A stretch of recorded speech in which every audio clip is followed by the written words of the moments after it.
Imagine this. You're out on a date with a woman you really like. At first, everything seems great, but soon you notice she's losing interest. What if I told you there's a way to make her chase you instead? In this video, I'll share the secrets of becoming a high-value man that women pursue using 5 easy tricks. First up, it's more of a mindset thing. The unwavering belief that you're the real deal. Now I get it. This can be a challenge for many guys. They start thinking I'm not the prize. She's way better looking, more outgoing, has more friends. They build up this whole mental image that she's the catch. But here's the kicker. We've all come across that dude who's not rolling in money, not the most handsome, but he's rock solid in the belief that he's the prize. And you know what? People, especially women, buy into that. When you're confidently slapping a high price tag on yourself, it changes the game. Now here's the deal. I've come across a bunch of guys. Good looking, solid jobs, decent sense of humor, basically ticking all the boxes. But guess what? Women keep ghosting them or losing interest. You talk to these guys and it's pretty clear they've got this habit of putting women on a pedestal, thinking the woman's the big prize.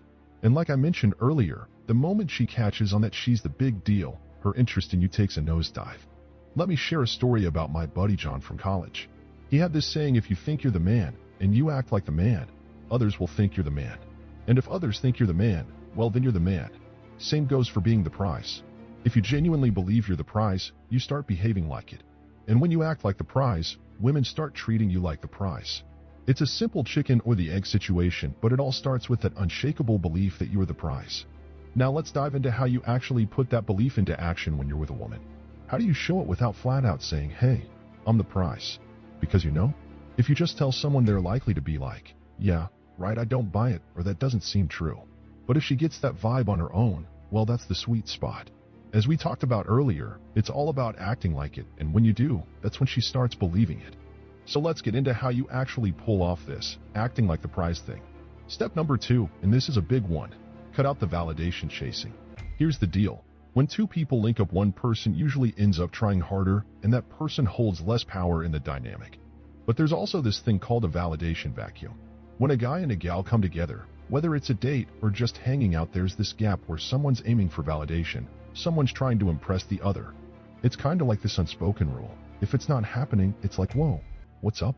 So if you ease up on trying to impress her, she's naturally going to try to fill that void by impressing you and snagging some validation because, someone's got to do it. It's just the way it goes when 2 people connect. So stop chasing her validation and you'll see her starting to chase yours. So what's the deal with stopping the chase for validation? It's pretty straightforward. Quit trying so hard to impress her. Stop overthinking and going, what can I say that's impressive about me? Like, okay, I've got this cool job. I can talk about the promotion I snagged. Mention the town I live in because she'll probably think it's great. Throw in details about my vacations, my ride, all that stuff. We might not do it consciously, but when we're around someone we want to impress, our brains automatically head in that direction. Even going overboard to prove you're a funny guy, cracking jokes, telling entertaining stories. It's like you're the entertainer and she's the audience you're trying to win over. But here's the thing. Women actually want to be the ones winning you over. They want you to be the audience that's not impossible to win, but doesn't laugh at everything or give immediate applause. They like a bit of a challenge. So let her take the lead on that. Switch roles because that's where she feels more at ease and it's what she'd rather do. Now here's another nugget to chew on when we talk about ditching the validation chase. It's always more effective to show instead of just telling. Think about it. A lot of times you might feel the urge to spill about your latest trip to Australia or brag about your new job promotion. But what you're really doing is trying to showcase a trait, right? Like, hey, I traveled to Australia, so I'm adventurous, or I got this job promotion to show I'm a leader and I'm good at what I do. But here's the deal. We tend to believe things more when we see them for ourselves.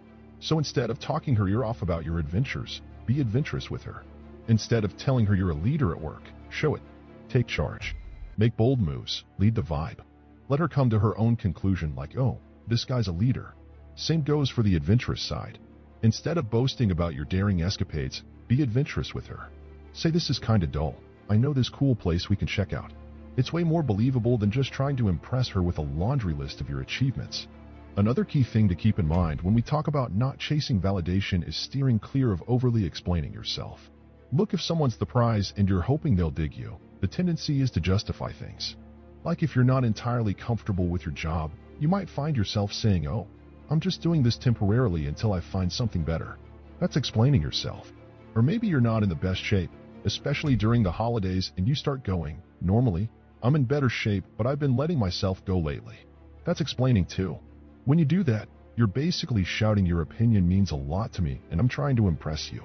Flip the script on that. You want to ditch the validation chase, because by doing so she'll naturally start seeking your validation to fill that gap. So the third thing to keep in mind when it comes to being the prize is being the decision maker. This is something a lot of guys struggle to grasp. When you're out with a woman, especially on those first couple of dates, I've seen guys mess it up. The woman loses interest, and it's because she sees herself as the prize in his eyes with the way he's treating her. Once she knows she's the prize, she's thinking, "I've got options." When I say be the decision maker, it means entering with the attitude of not automatically being impressed or wanting her to be your girlfriend. You think she's cool, attractive, definitely want to explore if there's a spark, but you don't have all the answers yet. You want to get to know her, making you the decision maker. Now, how does this play out? I call it next level deep validation. Next level deep curiosity. Before validating, be curious. For instance, she says she's a lawyer. The usual move for a guy trying to impress is, "Ew, that's so cool, it must have been tough. You make good money, right?" We're validating her based on assumptions. But here's the thing, we don't know why she chose to be a lawyer. So instead of the usual compliments, go next level deep with your curiosity. What made you decide to be a lawyer? How did you come to that decision? Keep going deeper. Always be curious to learn more. This way, she's in her head, thinking he wants to know why I got drawn to law. It triggers her to impress you, and you end up learning the real reason she chose her path. It's not just a generic compliment, it's a meaningful connection. Plus, it positions you as not easily won over. So always go next level deep with your curiosity before validating a woman. Now let's talk about a straightforward one this time. So here's something practical. Ask her for a favor. If you want someone to like you, ask them for a favor. It sounds counterintuitive. Why would asking for something make someone like you more? Well, it's this thing called effort justification. Here's the deal. When we find ourselves doing something for a reason, we want to believe it's worth it. It's the same with goals.